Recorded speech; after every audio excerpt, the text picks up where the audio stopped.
Yenny, I use the mic as soon as I want to get everyone's attention, but Yenny's not going to use the mic unless you feel like you can't hear her. But I was told by the people that own the building that the acoustics in this room were really good, so I probably won't need a mic. That's what they said when they rented me. The acoustics are great, you won't even need a mic. So hopefully she won't need a mic, but if she does, then raise your hand and say, I can't hear you, speak louder. Yes. Actually, yeah, we read out. Hi everybody, I'm Yanni, the logologist from Trinidad. Yeah, all right. There we go. Rep. Alright, so she brought me in today to talk about moisturizing your hair naturally. It's getting cold, and some of you may find that your hair is thinning out during the cold weather, and for people with locks, sorry, not trying to discriminate or anything, but whoever wants to do this, it's for everybody.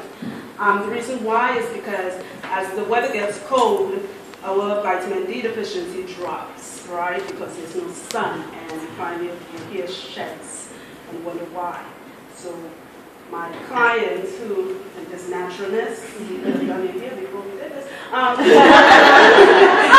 are going to demonstrate him and my other client over here. First of all, you find that you have two types of hair. You have hair where the oil, a lot of clients come to me and they're like, my hair sucks up oil. It's supposed to suck up oil. And then you get people say, well, my hair oil sits on my hair. Move over and look at that table. All right. So natural oils, I leave it only like natural. All right. In the winter, as it gets colder, you have to moisturize because your hair would break up. It really would. You find that by the time it's spring, your hair feels dead and it's drying out, right? I am queen of hot oil treatments, and this is one of the best inventions with, applicator oil. And like some of my best oils, coconut oil. If you want to, you could design oil for yourself. I design oils for my clients. For instance, okay, like this gentleman here, I'm sorry. Let's say oil doesn't absorb in his hair. Like you would know what type of hair you have. Oil doesn't absorb in your hair. What you can do is that you can fill this bottle with water and put a couple of drops of peppermint. Or you can put it in one of these, right? And you put it in hot water so that way it warms up. And before you put your hot oil treatment, you spray peppermint water on your hair. This is between washes. So this is not when you wash your hair. This is like doing a hot oil treatment, like let's say every 10 days. You want to stimulate the follicles so it opens up the pores so the oil can soak into your hair. So you said this was filled with water, you shake it up, of course you soak it with water, and you spray your hair with it. Then you put your oil in. So that's where the oil hits the spot.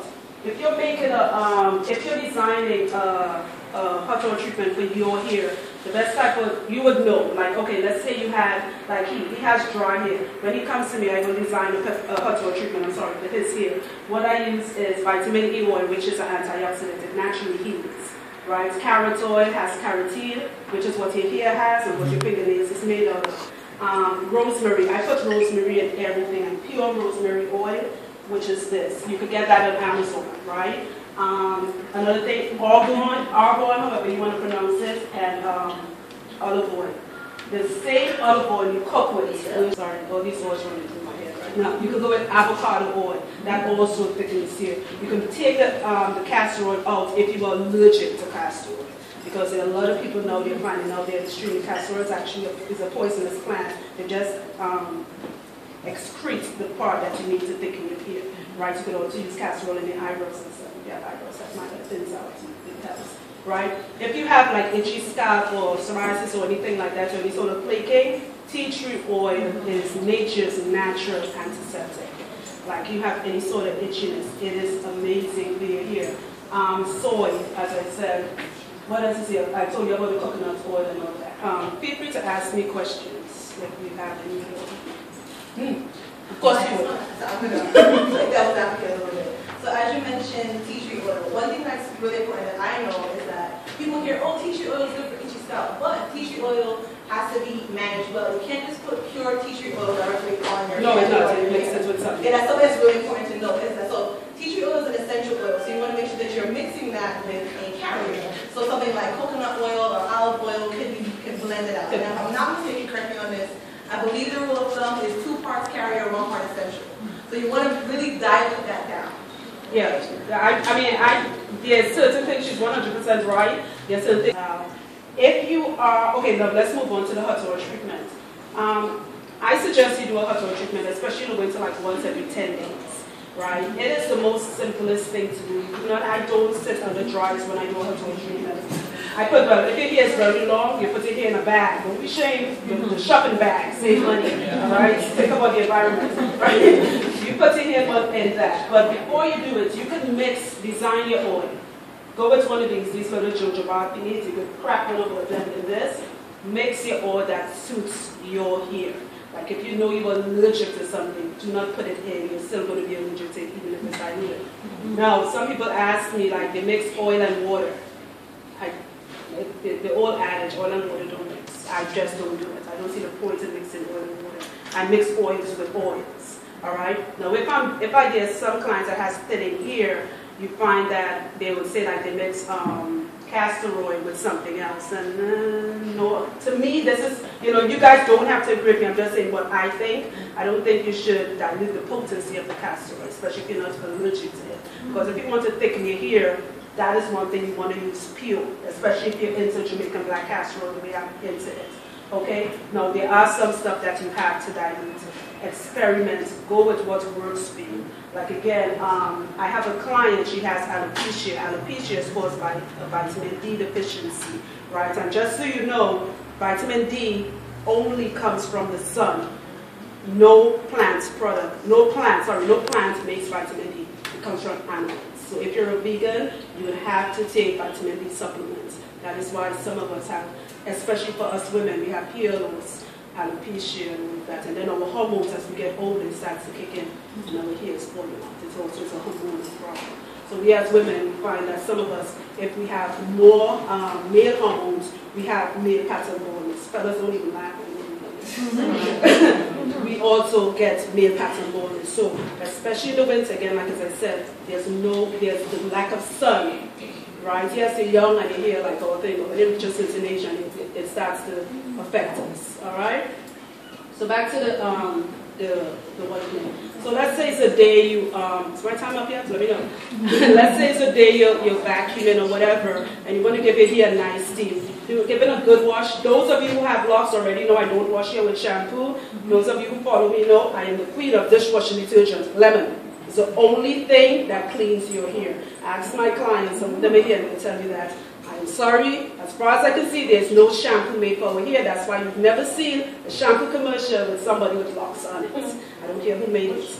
All right, the only thing, the lemon dishwashing detergent. I use lemon dishwashing detergent, this, shea moisture, and this. Lemon dishwashing detergent takes out buildup. All right, and don't take my word for it, you can ask my clients about that. Right, when you're done, you can mix a nice hot oil treatment designed for you. Go about your work, go about your vacuuming, your shopping, or whatever. You can tie your hair up with your bag, and what you do is a natural steam. Somebody told me it's called the greenhouse method. Moisturizing the scalp.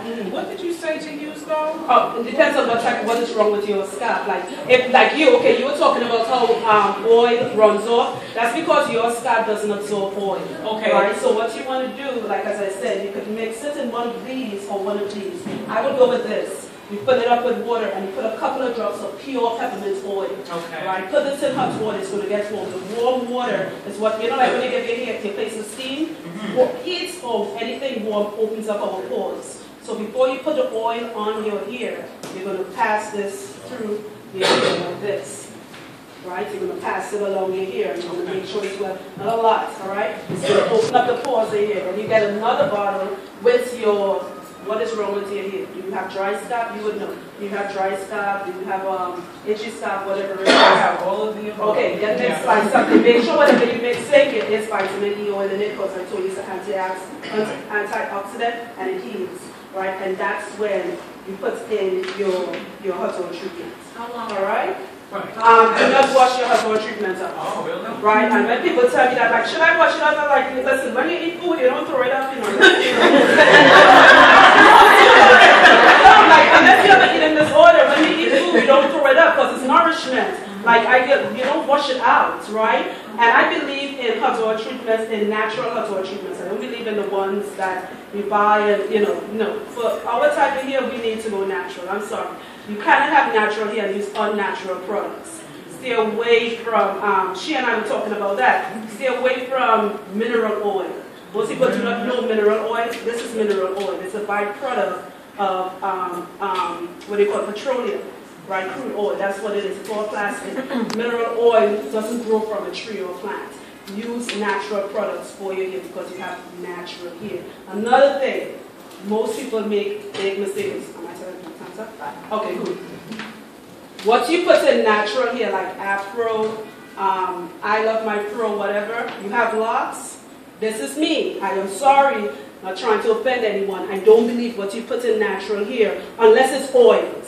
Some of the stuff you put in natural hair should not go in locks. And that is just me. Unless it's oils, unless you're putting, your daughter has natural hair and you have locks, and it's oils that's being used, go for it. A lot of people with natural hair, they use mineral oil, right? I've heard them say, because I guess it makes their curls bounce. I don't know, I don't have natural hair, right?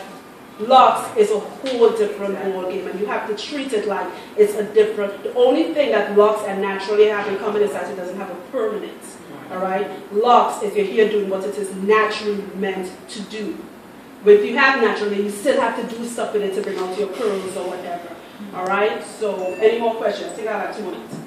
Go ahead. You were saying that like every 10 days or so, especially now the weather's getting cold, to maybe do a hot oil treatment. But having locks, I don't do my hair as often as that. Maybe no, you don't. 3 weeks. No, you don't. You don't feel. I wouldn't wrap my hair now. Those who've seen my hair, I am semi freeform. It's a bush. Okay. But I make sure I do. A hot oil treatment has nothing to do with you doing it. You have to do it. This has I promote the health of hair, right? I don't talk about what technique I use or anything. That's not important to me because I have clients that are freeformers. Right, yes, I don't use it, what do you call it, palm rolling or twisting. I don't do clips, dryers, and gel. But the point is, when clients come to me, they come for the health of the hair. Like, somebody will see his hair and be like, oh my God, your hair needs to be done. But this is some healthy hair. As you can see, it's fully covered with hair. Right, this is another young lady. This is one of my clients. Like, she has the best hair I've ever touched. You look at that and you're like, oh my God, no, it's healthy. And if you look at it, it's full with oil.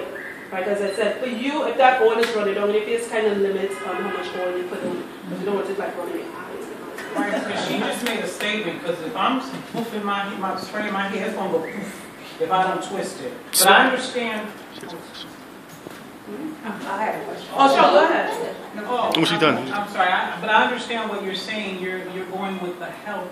The health of the hair, yes. But see, if I come into work with I understand. Yeah, it's the health. But for me, there are clients that I know there are other locticians. I'm not a loctician. Right. So I understand the need, especially I have clients that have jobs like this young lady where she works. Her hair also needs. She's also my client needs to be neat. Right. That's why I don't do twisting and palm rolling. I'm not. Whoever wants to be good works for them. Go ahead. If it's done in a healthy way, my thing is that your hair has to be healthy because if your hair isn't healthy, all that style and stuff you're doing, your bald headed, it will still look kind of crazy. What's your question? I want to know how young do you have to be to start putting oil in it? Oh, I thought you was going to say locks. I was going to get it. Oh, how young? Girl, put blood, oil on your child as soon as it come out of the womb. I get it.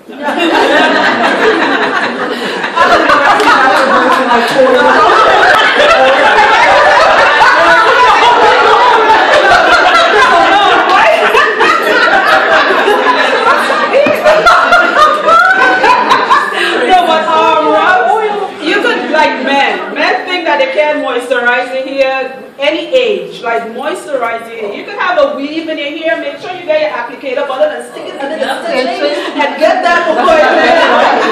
And get underneath here, like oil is so important because like again, as it gets colder, your hair is going to dry out. Alright, I'm going to let one more question pass, and then we're going to have to move on. I'm sorry, guys. But yeah, you're going to still be here. Yeah, I'm doing consultations in the back, and that bright colored table in the back there with the Rastafarian colors. So one more question I saw with the green shirt, right? Yeah, just a question. You mentioned allergies to oil, so how What are the signals that you're allergic to an oil? Oh, that's the best something thing with to your do. I've scalp? seen that some of us don't have, you can't go, let me talk really fast. So some of us, you know, we can't go to the doctor to get like that allergy test. Right. Put it on a spot, like on you, like a small spot. Like if you get like the sense in here, go to sleep. And if you get up in a bump, you're allergic. Alright, so I have a few little comments which I might do for every presenter. But, so unlike Annie, I do palm rolling. So for those of you who don't know, I do locs. It's one of those things that I do. I do palm roll. I do interlock. I do a lot of things. Some things we do similar, some things we do different. And one of the things that Annie touched on that I really want to reinforce is that we all want to look cute, we all want to have style, but too much styling and constantly twisting is not healthy for your hair. We have a few other locs.